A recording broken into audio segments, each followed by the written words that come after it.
Speaker, colleagues, and all those watching from across the length and breadth of the Bahamas.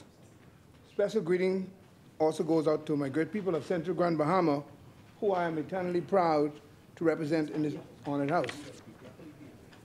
Madam Speaker, it would not be right for me to start this presentation without sending a very special happy 50th independence to Bahamians across the archipelago and indeed around the globe. I truly believe the Bahamas is God's favorite place on earth. And over the weekend I was educated as I was being made to understand that, the song, "If the Good Lord Never Went on Holiday, Tell Me Why He Made the Bahamas," that was written by a Long Islander, now living in Grand Bahama, named Norris Carroll. I was very pleasantly surprised to learn that. I thought it was Nito. Yes, he's an attorney. Yes, that's a plug for the attorneys. We are blessed with the best food, the best environment, and the best people on this side of heaven. Over the weekend, I noticed an electric air of patriotism I've not seen in a very long time, one where it was all about one people. No division, no party, no colors, just one Bahamas. People were wearing their Bahamian colors with pride, and the country was indeed buzzing. And if I could just add to what Centerville indicated earlier, is to say how proud I am that the most popular song in the country, sweeping the radio and social media, was created by a Grand Bahamian. Yes, Grand Bahamian. Congratulations to Elkin 360 Alton. We want you to know that Grand Bahama is so proud of you. You have the entire country rocking, Bahamas. Bahamas, and I, for one, just can't get that. I just can't get a song out of my head.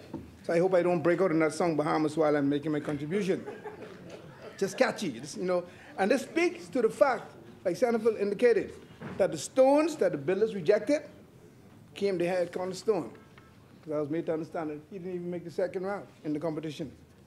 It cannot be understated how much talent we have in this country, the Bahamas. We must invest in the orange economy and ensure that our people have everything they need to not only hone those talents, but be able to take them throughout the world.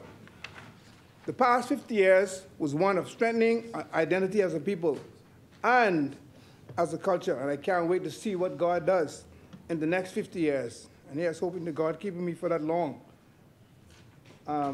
Freetown, I hope to be around for another 50 years as a young boy. Sorry, not Freetown. St. Anne's. Yes, Freetown too. We still have a long way to go to realize or operate as a truly independent nation. We're not there yet. Because we are still in a celebration mood, I won't get into the nitty-gritty of the course of the parties and fancy dinners during the independence celebration, but I want this new government to know questions will be coming. So you're put on notice. Have those receipts and those justifications ready. Madam Speaker, I want to speak to an issue, again, that was raised by Centerville earlier, and something that we really need to pay attention to. We have given lip service to a matter in this House, but I think we must make sure that there is follow-up and implementation of proper protocols. Our job is to ensure legislation is in place to provide Bahamians with the support they need in every area. Seeing the amount of investment we put into such a spectacular independence celebration, our people are asking why the same can't be done for the crucial support services needed in this country. Madam Speaker, it is a fact that we are less than 2 months away from the 4-year anniversary of Hurricane Dorian. And there are Bahamians still reeling from that devastating storm, especially on Abaco and Grand Bahama. Their lives changed drastically when Dorian made landfall, and nothing was the same for them. The journey to recovery and restoration continues for residents, but this effort has not only been the physical rebuilding of properties, but the emotional and mental work of trauma recovery, rebuilding our people. Madam Speaker, we are still in the Atlantic Basin hurricane season, so we must remain vigilant at all times. And even after it ends, we must continue to remain on guard because with the worsening of climate change, Mother Nature can and will be merciless. This is the reality that we now face. In light of what we went through with Dorian, I reiterate, it is crucial for us to build our country in terms of roads and infrastructure, but we must also look at rebuilding our people better and stronger, and that cannot happen without the necessary mental support or mental health support system being in place. This trauma caused by Dorian and then the COVID-19 pandemic and an eventual lack of access to mental health support have caused significant mental health gaps in this country. We did the right thing in here by passing the Mental Health Act, but we now need to put some real investment behind this whole initiative. It's crucially important that we really pay attention to this element of our society. It's time to put our money where our mouth is. Madam Speaker, permit me to shine light on a major NGO organization in Freeport that caters to this segment of society. The center is called the Resilience Center in the Sears Shopping Plaza. This NGO seeks to promote healthy adaptation to challenges and stress by providing comprehensive wellness services and specialized support where needed. I think they've been working with the Department of Social Services. The center offers a range of activities and programs that caters to all ages, including educational events, individual and group counseling services, training services, raising awareness, and more. They provide safe programs for children, offer outlets for adults, and combat loneliness among seniors, and that is an issue. All of this with just a staff complement of 6, along with kind-hearted and dedicated citizens who volunteer their time. And even further, with such limited resources, this group also extends services to the people in Abaco. Madam Speaker, these are private citizens who must be applauded for all the work they do and the passion they put behind it. It cannot be understated how important these wellness centers are to safeguarding the mental health of our citizens. Unfortunately, they are not getting the financial support from corporate Bahamas or the government. Without this level of support, organizations such as the Resilience Centers are at risk of shutting down. Madam Speaker and colleagues, we cannot let that happen. Currently, the organization has a backlog of some 140 individuals standing outside, waiting to be counseled, but the center is over capacity. Madam Speaker, no individuals should have to wait to get help they so desperately need. That is why these centers must be given financial support from the government.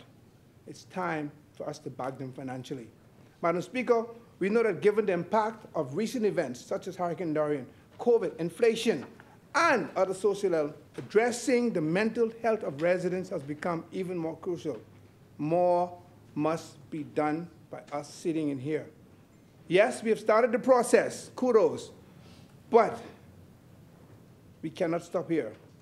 You know, when I visited the center last week, the operator, Ms. Felicia McBride, advised me as I walked through the door, there was a group of senior citizen ladies crocheting, making blankets and hats and tablecloths. And I greeted them, and they were all excited. But she advised me that the center is now being supported by this group of senior citizens who take their pension money. Listen to this, colleagues. They take their pension money, they buy water, ice, toilet paper, and other essentials to keep a critical center open. These are pensioners. We need to chip in and support them.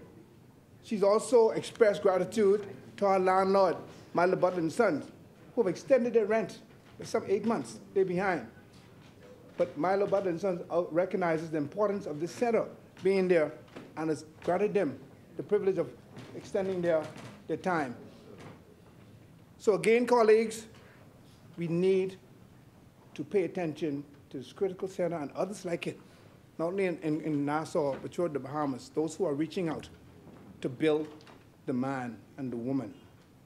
As recent as yesterday, again, as indicated by Centerville, the police reported that they're investigating the alleged suicide of an 18-year-old woman. Such a young person to have their life cut short so quickly, with so much more living to go.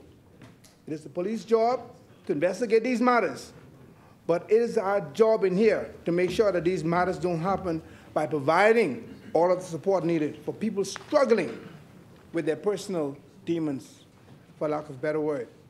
This is why centers that I indicated above cannot be ignored and be allowed to shut down. Madam Speaker, speak about the boating tax. All is not good today. While Bahamians are coping with everyday life, they also have to juggle this backdoor system of taxation brought by this New Day government. I once again echo the concerns of fishermen, boaters, and tour operators regarding the new regulations on the water sports industry. So you have to be rich in order to afford a 20-footer, as I indicated last week during my budget presentation. Fishermen are looking forward to August 1st, when we all know crawfish season or the lobster season opens up. We know it's a big business for Bahamians who supply local restaurants and feed their families. But these new backdoor fee boat registration fees are killing them. The fishermen are concerned whether or not their businesses and livelihoods are going to survive. They want to be law-abiding citizens. I think Senan spoke to that, and they hope to be. But they're being forced to choose between following the law and being able to provide for their families. Instead, Bahamians get this whole notion of this backdoor system of taxation. This New Day government continues to say no increases in tax, but their policies and projections says otherwise. These increasing fees are totally, thanks for agreeing with me, these increasing fees are totally unbearable for the small man that we should be empowering. But by adding these taxes, we are indeed killing them. It is so interesting how the new government has made sailing, again, the national sport of this country, but it's so far out of reach by everyday Bahamians. How are we going to make boating more accessible for Bahamians now that sailing is our #1 sport? How? Certainly not by overtaxing them. Again, we ask, why are we supporting this backdoor system of taxation? Sometimes politicians tend to look at issues at the top level. But what about the rest of the Bahamians, who this will ultimately impact? Now we are seeing this government backpedaling on several issues. Weeks ago, we had the backpedal and said we're going to delay the issue with the departure tax situation. Now, recently, the minister, the member for South Eleuthera, Central and South Eleuthera, recently stated that they will suspend boat registration fees for commercial fishing vessels, while we make provisions to lower the fees for commercial fishing boat registration. Just to be sure that this uncaring government made these decisions without consulting with the major stakeholders. And now when the stakeholders make a public outcry, in some instances, they backpedal and say we will suspend or delay for another day. Well, Bahamas, I wish they would have done this for breadbasket items. Pull back on that. Delay that. Oh yes, on medical insurance, on baby and feminine products, to name a few. Why didn't this New Day government delay putting the taxes on those like they're now doing? Yes, in Barnabas, he's gonna bring it home. He's gonna hammer the point home when he gets on the floor. He will. The door's been open. You should have delayed that. You should have delayed that also.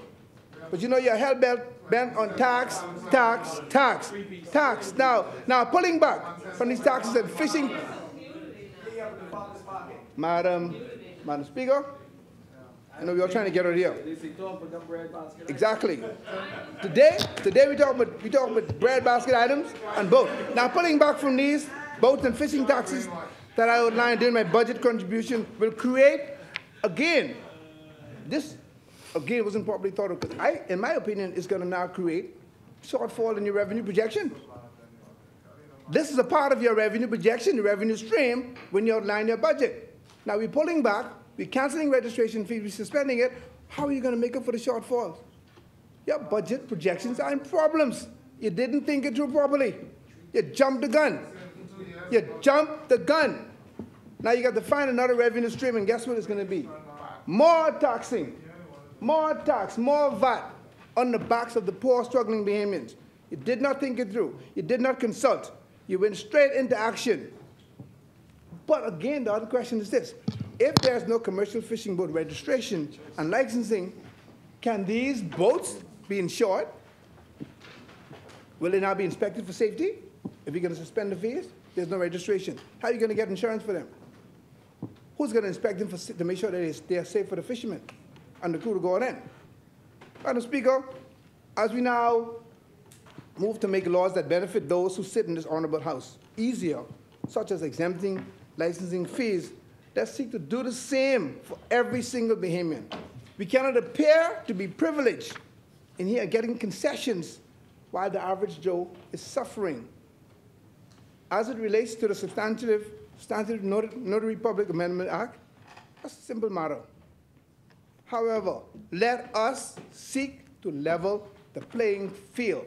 Let us not give the impression that we are acting on behalf of the privileged, those who can afford it, and the average Joe. We're not looking for ways to give them concessions also. As I usually say, the official opposition is always here to provide bipartisan support for this New Day government. I'm continually honored and grateful for the responsibility to be a representative for the good people of Central Grand Bahama, and will continue to do my part to advance our country forward, upward, onward, together.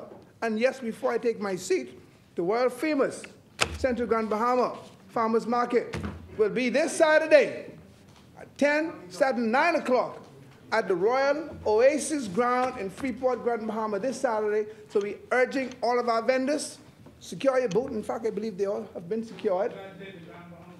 We are also, I'm going to get to that too. And, you know, I'm a bit disappointed that I was not selected to be a member of the Grand Bahama track and field team. I said, they're trying to win. You know, we are the defending champions. We are the defending champions, and as history would put it, there's a certain member in here who was the first champion in 100 meters and should have been given a bye into the games. I wanted to get on the golf team. They said, no, too late. But that's all right. It's good to see that the good member, from Garden Hills is carrying on the tradition. Governments are continuous. And I applaud him and his team, like I applaud the good member from Seabreeze for doing such a wonderful job. You have to give credit to where it's due, and to the rest of the Bahamas. Grand Bahama, we are leading. But I'm going to tell you, Grand Bahama, it's a slim margin, very slim margin. So in track and field, we got to step it up. And if I was on the team, I could help. I can get out and ensure that we get the goal. Sure, because we're now some 20 years holding the championship. We're going to carry it back to Grand Bahama. So I hope that the track team will pull it off. They're capable of doing it. And I hope that the Nassau team is watered down by the athletes who are descended from other islands like Michael and Long Island. So run for your island, don't run for Nassau. Run for your island and give us a chance, a real chance at retaining our championship. But once again, it's one Bahamas, one people. I am happy to stand here representing the good people of Central Grand Bahama and, of course, the Bahamas at large. So Central Grand Bahama, having said that, will rest and allow us to get out of here before the 1 o'clock hour. Thank you, Madam Speaker.